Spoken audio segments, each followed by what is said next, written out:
When I was a boy, each week on Sunday we would go to church and pay attention to the priest. He would read the holy word and consecrate the holy bread, and everyone would kneel and bow. Today the only difference is everything is holy now. Everything is holy now. And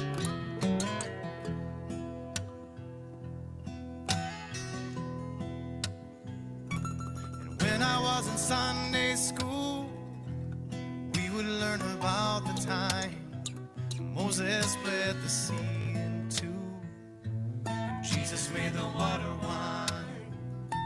And I remember feeling sad. Miracles don't happen still. Now I can't keep track, 'cause everything's a miracle.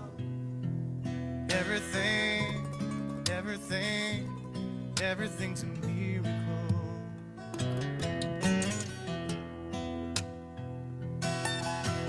Wine from water is not so small, but an even better magic trick is that anything is here at all. So the challenging thing becomes not to look for miracles, but finding where there isn't one. When holy water was rare at best, it barely wet my fingertips, but now I have to hold my breath like I'm swimming in a sea of it.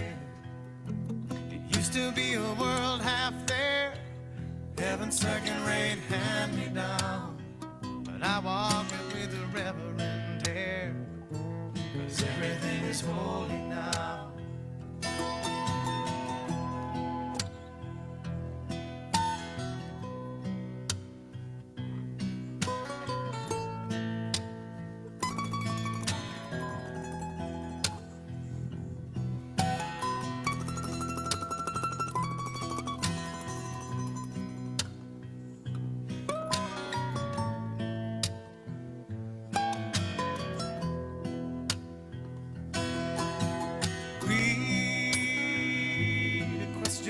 Child's face, say it's not a testament.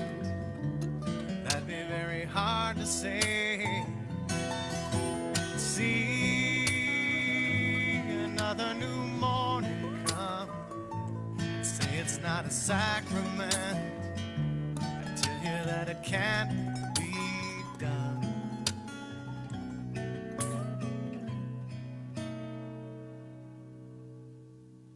This morning outside I stood, I saw a little red-winged bird shining like a burning bush and singing like a scripture verse. It made me want to bow my head. I remember when church let out, how things have changed since then. Everything is holy now. Used to be a world half there, heaven's second-rate hand-me-down, but I walk it with a reverent air, 'cause everything is holy now.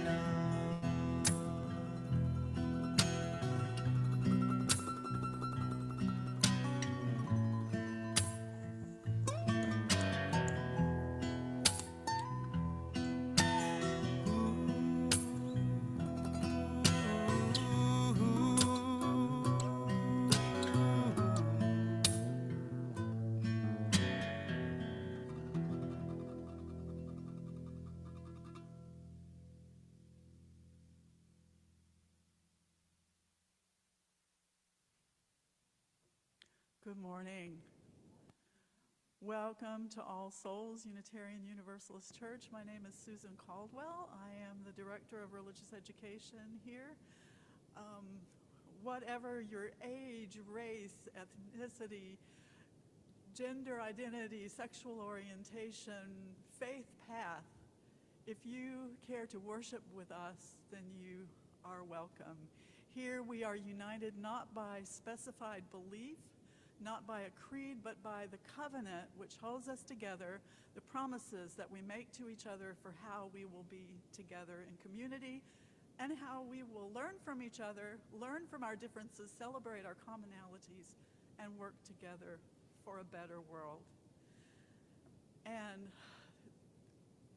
to say just a brief message about the events of yesterday, we of course do not condone political violence of any kind against anybody, and we pray for peace and for reasonable minds to prevail.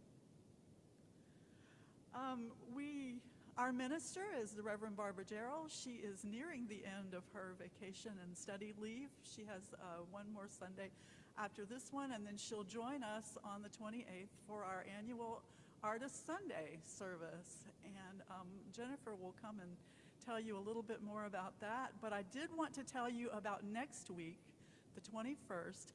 We have a special guest, Curtis Davis.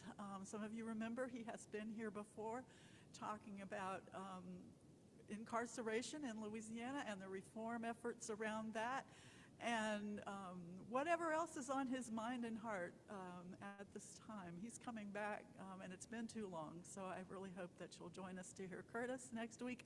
And I want to turn it over to our board person of the day, Jennifer Russell.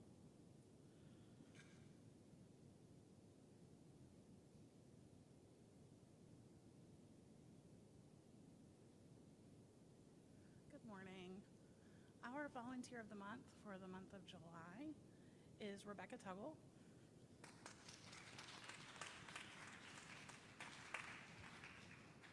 Rebecca is our current board treasurer, which is always a big job, but a particularly big job at this stage of the life of our church. She also does a lot of things to represent us in the community, helps out at building and grounds. If it's All Souls related, you can usually find Rebecca involved in some way. So thank you, Rebecca. Our Giveaway the Plate recipient for the month of July is North Louisiana Interfaith. They are a nonpartisan, issues-based organization of faith communities, the League of Women Voters. It's not all faith-based organizations, but they come together on issues that people can agree on that are, again, nonpartisan. They have done things like helped try to reverse the tax exemptions that were being abused by corporations and those types of things, helped get the bus schedules to be more accessible and expanded for people.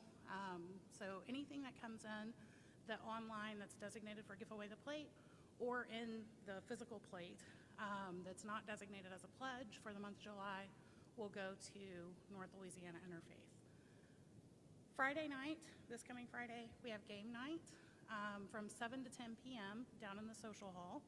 People show up and bring games. There usually winds up being some spirited games of dominoes, other board games, card games. We've had the kids playing video games sometimes. But if you'd like to join us, we'll be here from 7 to 10.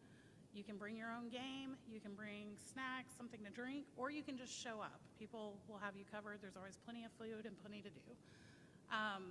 Finally, in the foyer after the service, there will be 3 greeting cards. One of them is a thank you note to our speaker from last week, Nida Abu Bakr. So we just want to show her our appreciation and encourage her and thank her for being with us. And then there are also 2 cards that are for members of our congregation who are going through some different things that will be available back there too if you'd like to sign and pass on some well wishes. So thank you.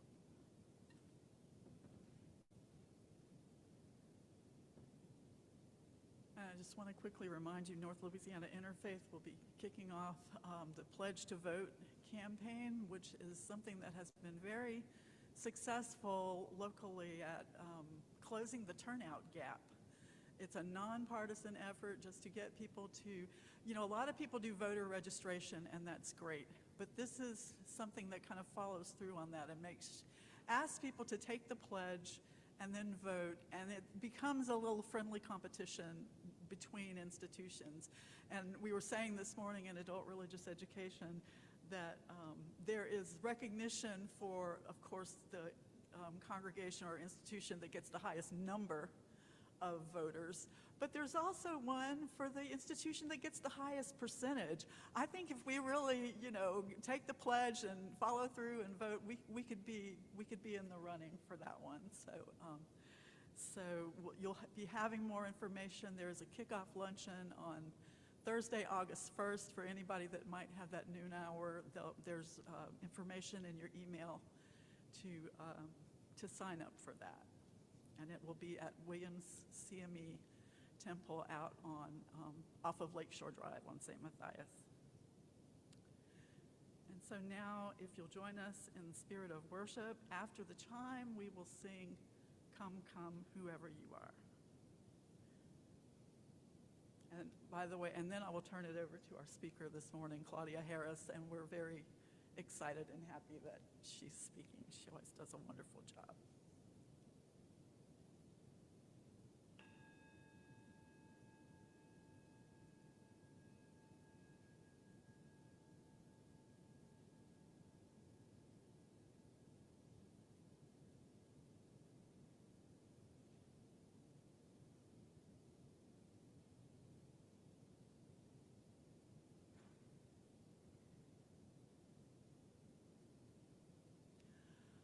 Come, come, whoever you are, wonder, worshiper, lover of leaving.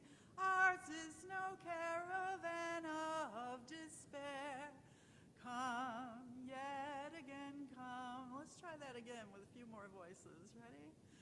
Come, come, whoever you are, wonder, worshiper, lover of leaving.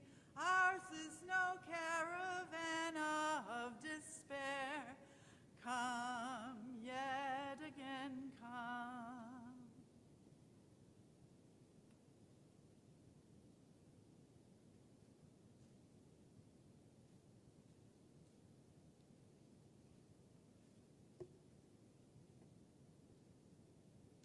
The task of the religious community, the central task of the religious community, is to unveil the bonds that bind each to all.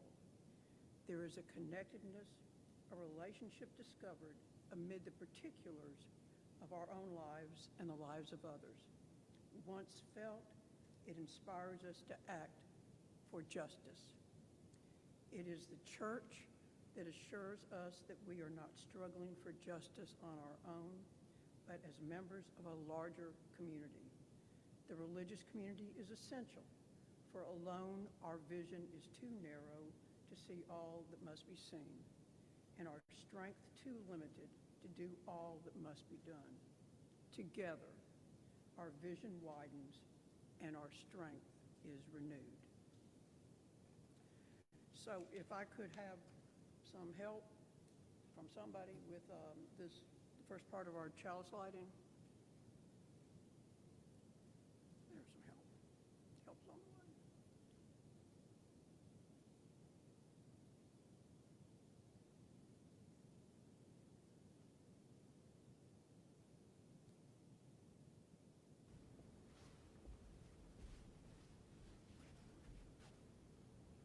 We light this chalice to celebrate Unitarian Universalism. This is the church of the open mind. This is the church of the helping hands. This is the church of the loving heart. Together, with mind, hands, and heart, they care for the earth and for each other.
reading from Theodore Parker. I do not pretend to understand the moral universe. The arc is a long one. My eye reaches but little ways. I cannot calculate the curve and complete the figure by the experience of sight. I can divine it by conscience. And from what I see, I am sure it bends toward justice.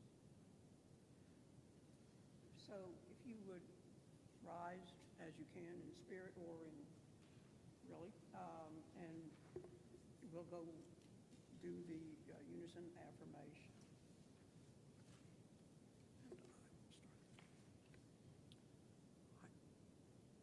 Love is the doctrine of this church.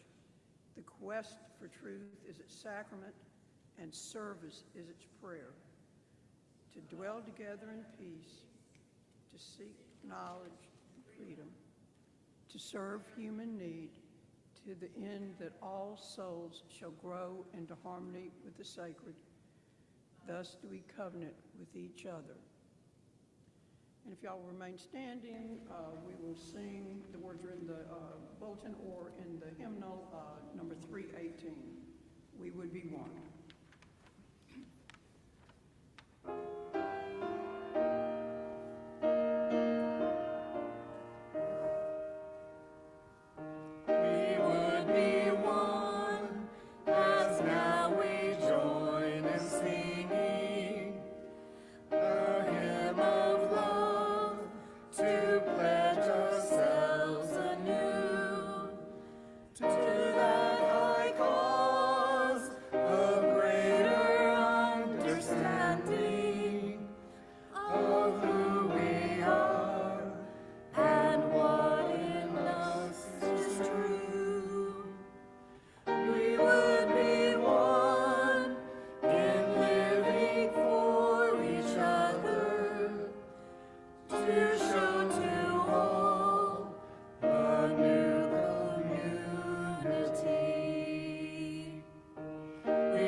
Miss Claudia this morning is talking about how do we bend the arc toward justice. And sometimes there are big ways that we can work to bring about that justice, and sometimes there can be small ways that are so close to us. Years ago, starting in the late 1800s and going all the way up to the 1960s, there were Native American children across many of the reservations who were taken out of their homes and forcibly placed into boarding schools. And this is just one story of one little girl's effort to kind of bring her grandfather, who had been through that, to kind of bring him back from that experience and to give him back something that he had lost. It's called Stolen Words. It's written by Melanie Florence and illustrated by Gabrielle Grimard, and it is a winner of the Second Story Press Indigenous Writing Contest. She came home from school today, skipping and dancing, humming a song under her breath, clutching a dream catcher she had made from odds and ends, bits of string plastic beads and brightly colored feathers. Her glossy braids danced against her shoulders, black as a raven's wing. "Grandpa," she asked, clutching his hand, spinning under his arm before dropping it again, "how do you say grandfather in Cree?" He stopped breathing for a moment, a lifetime to a 7-year-old. He looked down at her sadly. "I don't remember," he answered. "I lost my words a long time ago." A frown clouded her face. "How do you lose your words, Grandpa?" she asked. "They took them away," he answered. She thought for a moment. "Where did they take them?" she asked. "Where they took all of us," he said, "away from home, away from laughter and soft words, away from our mothers who cried for us." She reached for his gnarled hand. "Who took you away, Grandpa?" she asked quietly. "Men and women dressed in black, talking to us with words we did not know," he answered. They reached home and sat on the stairs together. "Where did they take you, Grandpa?" she asked. "Away to a school that was cold and lonely, where angry white faces raised their voices and their hands when we said our words," he answered. "They took our words and locked them away, punished us until we forgot them, until we sounded like them."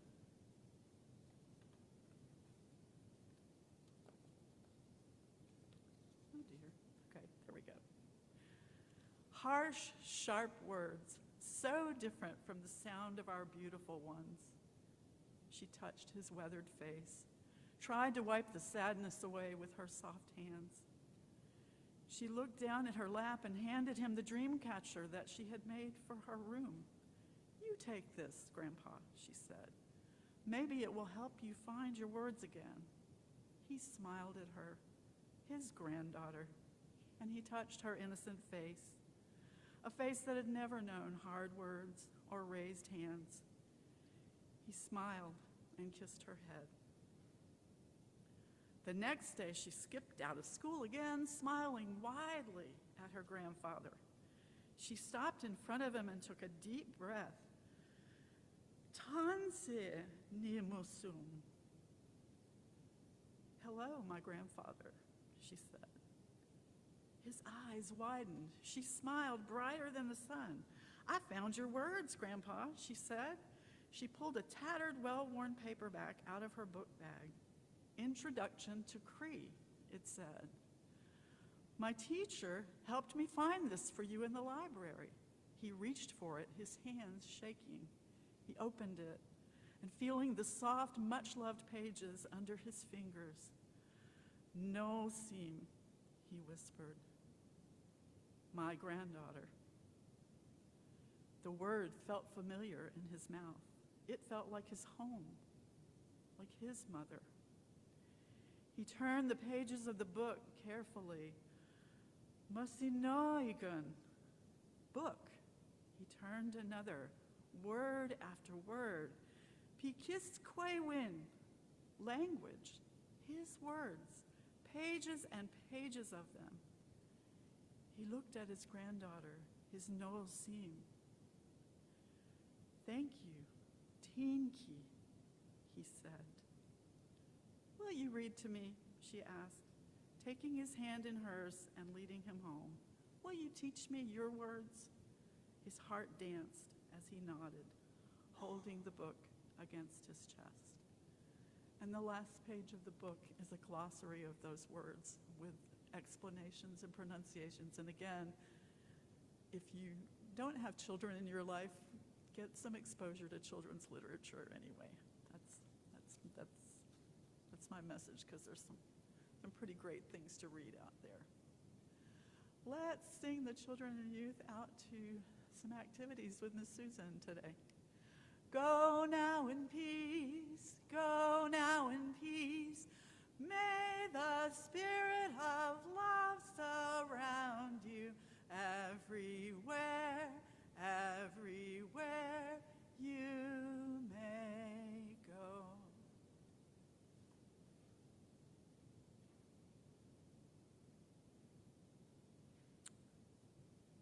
Thank you, Susan. This is our time for meditation, prayer, and positive thoughts.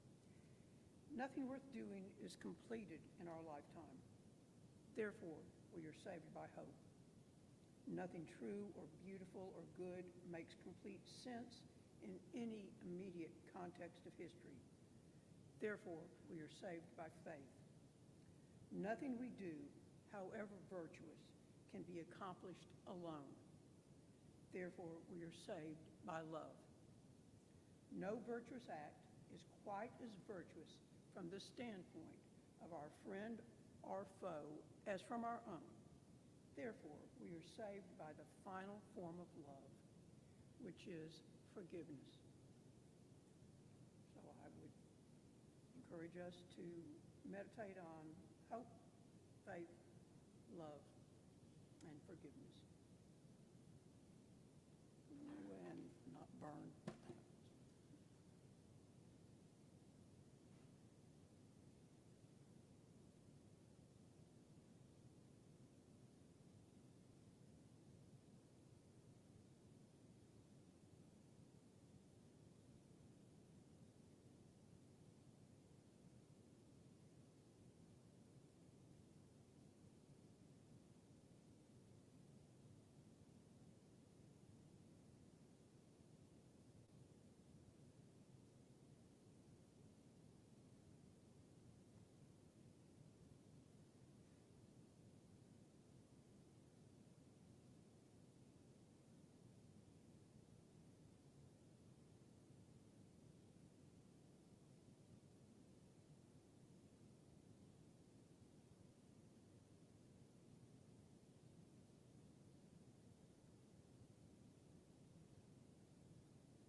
We're gonna see the changes we've been looking for. We're gonna find the common ground we need. We're gonna see the light come on in dark places. And we're going to reach Martin's dream.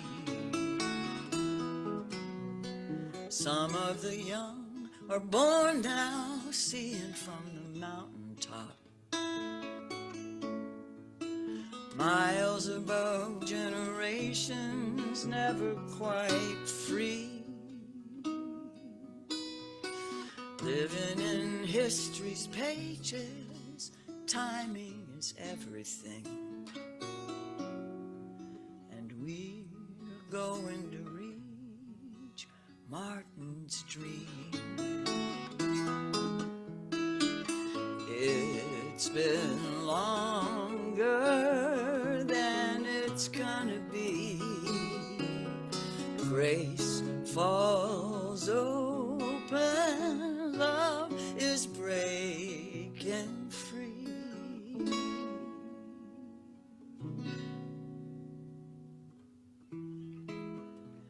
Let hate be done. We are the ones, hard as that might be to believe. We're going to reach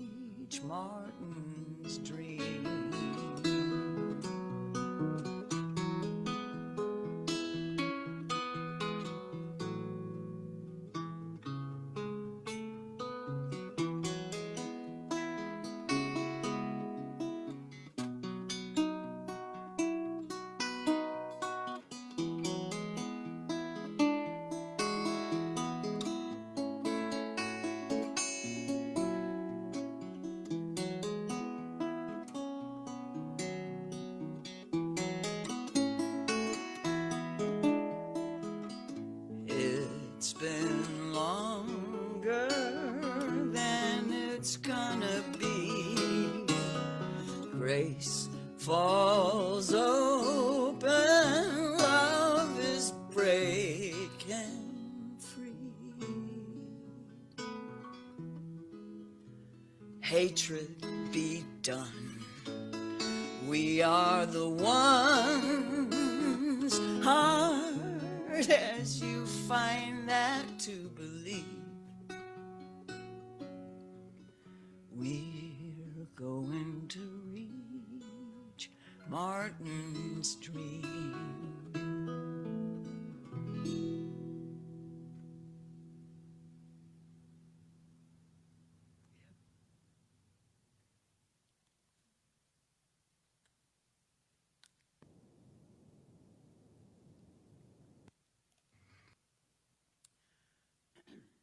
The title of my talk today, sermon, is Bending the Arc. The difficult takes a little time. The impossible takes a little longer. I'm going to cover the moral universe, the arc of the moral universe. You use second principle, justice, love, hope, and then some wisdom from Winnie the Pooh, and I figure I can wrap this up in about 15 minutes, so we're going to do a pretty thorough job here. The summer I was 16, I got a job in the restaurant as a waitress at the downtown Howard Johnson's in New Orleans. On my first day of work, I was obviously nervous, and a guy named Ben Westbury, a seasoned waiter, probably in his early 40s, came up to me. He could tell I was pretty nervous, and he said something like, "Here's the deal. 15% of the people will be fine, no matter what you do. You get their order wrong, you spill food on them, you fall down, whatever. They'll be fine, and they'll tip you fine. 15% of the people, you can never please. You can't do anything right. They'll say the food's horrible, the service is horrible, everything's horrible, and they'll stiff you. The other, and I figured that to be 70%, will treat you as well as you treat them." This gave me hope because I figured I had a chance with 85% of the people. And I've applied this to life in general. And I will come back to this figure later in the sermon. The readings that I read earlier regarding the power of connectedness, the arc of the moral universe, justice, things not being accomplished in a lifetime, are some of the underpinnings of Unitarian Universalism and its principles. Barack Obama commissioned a carpet for the Oval Office with 5 of his favorite quotes woven into the design. One of the quotes was from Franklin Roosevelt: "The only thing we have to fear is fear itself." The second from Abraham Lincoln: "Government of the people, by the people, for the people." A third quote was John Kennedy's reminder that no problem of human destiny is beyond human beings.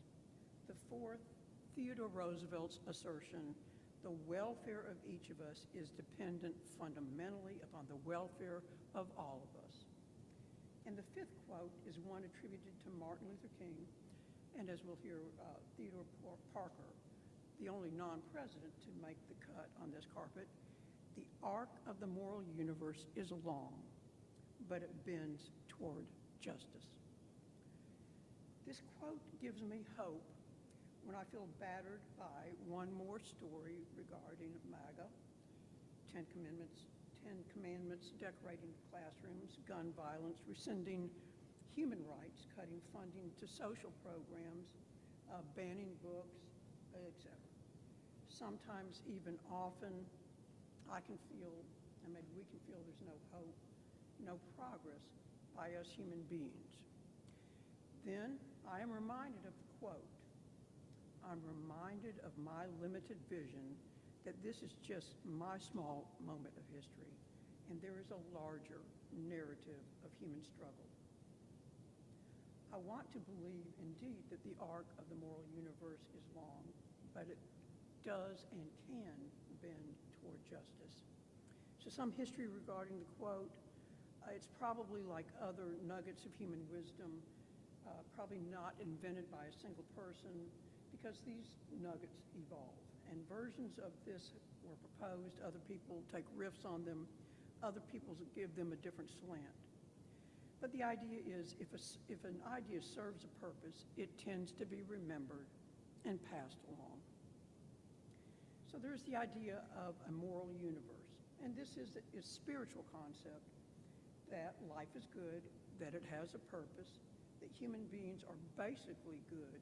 There is prospect for spiritual development, growth, and enlightenment. The belief that human rights are natural rights, and that is they don't rely on dogma or creed, but they are natural rights. The assumption that human nature is moral and spiritual. And so a little history regarding the sense of the arc of the moral universe. Theodore Parker was a Unitarian minister and a Harvard graduate, and this was about 1853. He was an outstanding and quite vocal abolitionist and activist. He led protests, he organized public actions, arrested on a number of occasions, and his efforts were so effective that he is given primary credit for Massachusetts not trying to enforce the Fugitive Slave Act, which was an uneasy truce between the North and the South, where the North still outlawed slavery, but it was supposed to return runaway slaves to their owners in the South. So as I quoted from Theodore Parker earlier, he said, "I do not pretend to understand the moral universe. The arc is a long one. I cannot calculate the curve and complete the figure by the experience of sight." That is, he couldn't see it. We can't see it. But we can divine it by conscience. And his belief is, from what I see, I'm sure it bends toward justice. Years later, this concept was made more concise and rephrased by Dr. King, saying the arc of the moral universe is long, but it bends toward justice. So the assumption here is that there is a moral universe and that it has an arc, and that is that it evolves in a particular direction. One belief would be that this just happens. Another, which I find more compelling, is that the moral universe has an arc because of human efforts, not in spite of them. I believe the type of justice it bends toward is more in keeping with UU's second principle, that is of justice, equity, and compassion in human relations, rather than justice in a legal sense, which tends to be more of an eye for an eye, retribution, punishment. Many Unitarian Universalists adhere to Cornel West's belief that justice at its best is what love looks like in public. Our second principle holds that compassion or love, equity, and that is that there is fairness and that everyone counts, is what constitutes justice. It's the belief that everyone matters, that you would treat other people as they would treat you. It validates the social contract. And the social contract is my wants and needs count as much as yours, no more, no less. Dr. King talked about finite disappointment. He said we must accept finite disappointment, but never lose infinite hope, because disappointment isn't forever. Hope and optimism are force multipliers. Dr. King had faith in God's justice, but also had faith in the ultimate justice of the people. His belief is that people's rights cannot be denied forever. He also recognized that this was not a gimme. He noted that on the way to the beloved community, that is on the road to justice, many would be, as he quoted, scarred up. He knew that many may die in this effort. And so freedom riders, individuals like John Lewis, Unitarian minister James Reed, a number of activists of all sorts faced threats of death and even death. Dr. King himself was assassinated. Surely progress has been made, but the work has not been done yet. Bias and discrimination continue to hold a knee on the neck of justice and compassion. Although there are laws regarding segregation, our schools are as racially isolated as ever. There is still mass incarceration. We've done away with the literacy test, but now we have strict voter identification laws, gerrymandering, restrictions on early voting, and for goodness sakes, harsh penalties for the temerity of handing out water and food in long voting lines. So even though the moral universe is a spiritual concept, do not think that the realm of the spirit is bloodless, above earth, ethereal, and perfect. It is rather the realm of mud, defeats, and even despair. So, what is the road forward toward bending the arc of the moral universe toward justice, compassion, equity? Because I don't believe the arc bends by itself. It is not governed by natural laws like gravity, but rather by blood, sweat, and tears of human action. It can bend toward justice because people tug on it, pull on it, bend it. It is an active exercise, not passive. Progress has been made by fearless and countless warriors and activists such as Dr. King, John Lewis, James Reeb, Rosa Parks, and unnamed activists and protesters, people in this congregation who haven't backed down from the commitment to holding the country to its promise that all people are created equal, of holding it to the belief that what is fair for one is fair for another. What has been accomplished so far has been secured by sheer will, boundless bravery, and steadfast commitment. So, what are the ingredients?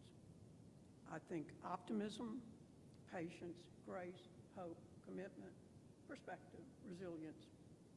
Remembering that Niebuhr's quote that I read earlier, that nothing worth doing will be achieved in our lifetime.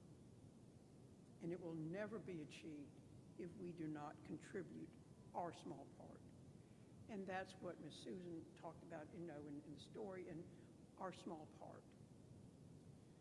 Grace is the strength of character which enables us to forgive ourselves and others for being stupid at times, being cruel, being ignorant, and inattentive.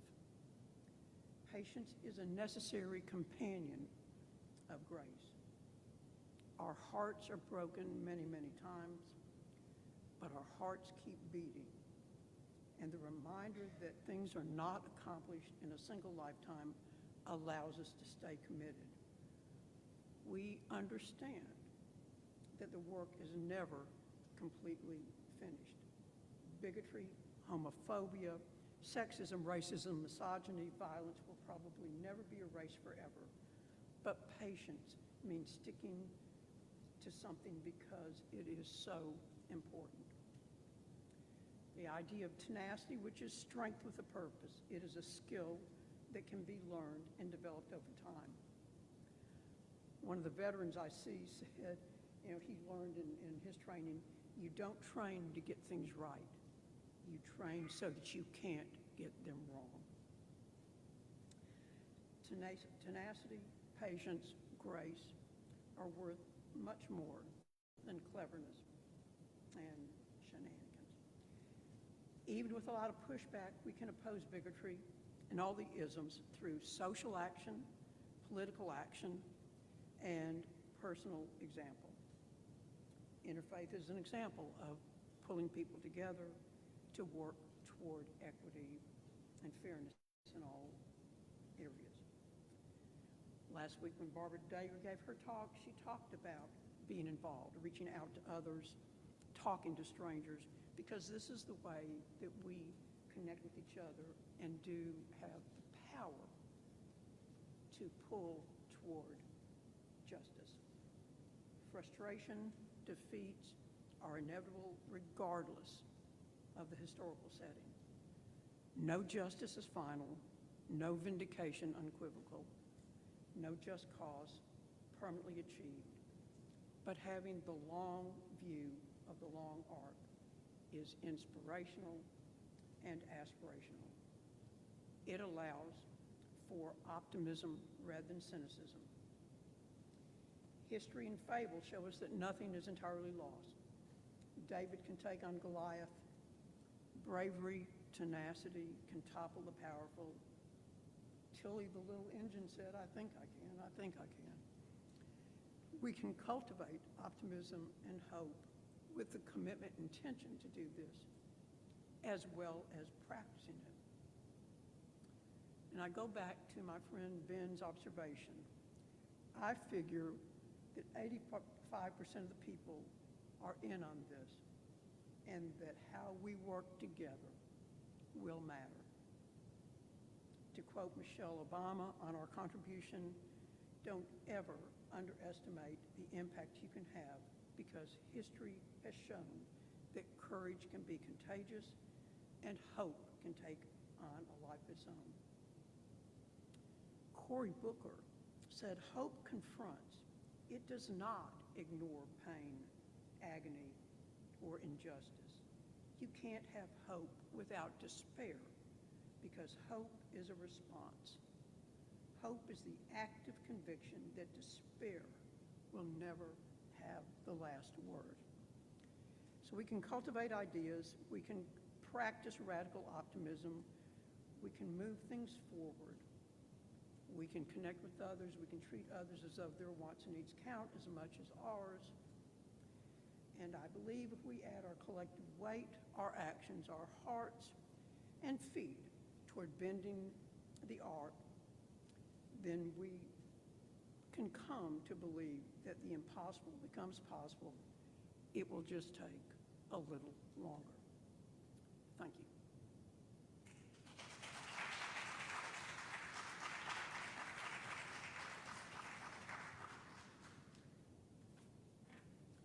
And our closing hymn will be, One More Step, page 168. Or the words are in the order service.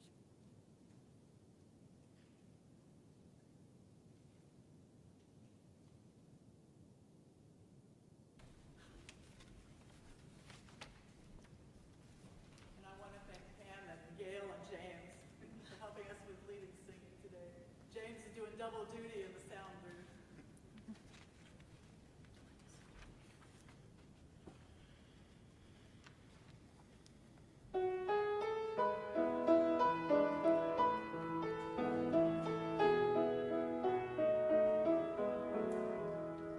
One more step, we will take one more step, till there is peace for us, and everyone will take one more step.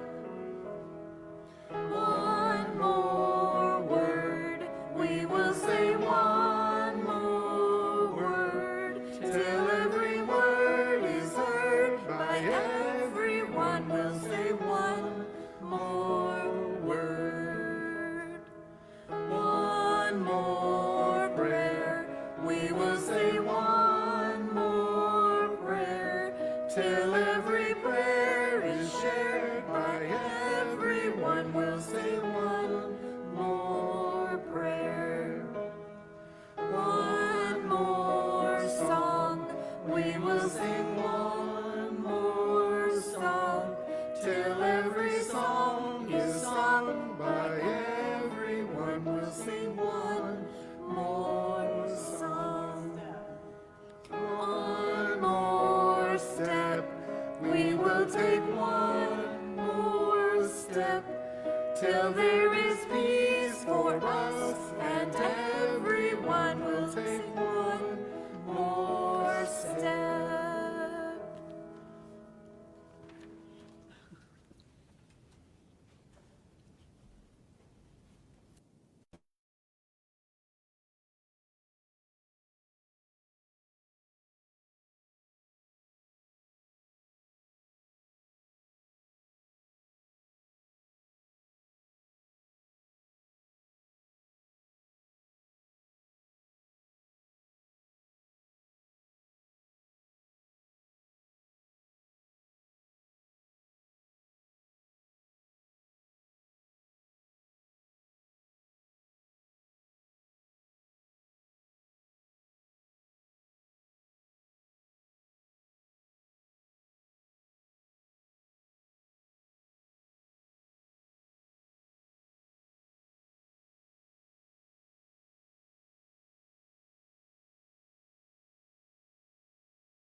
right here.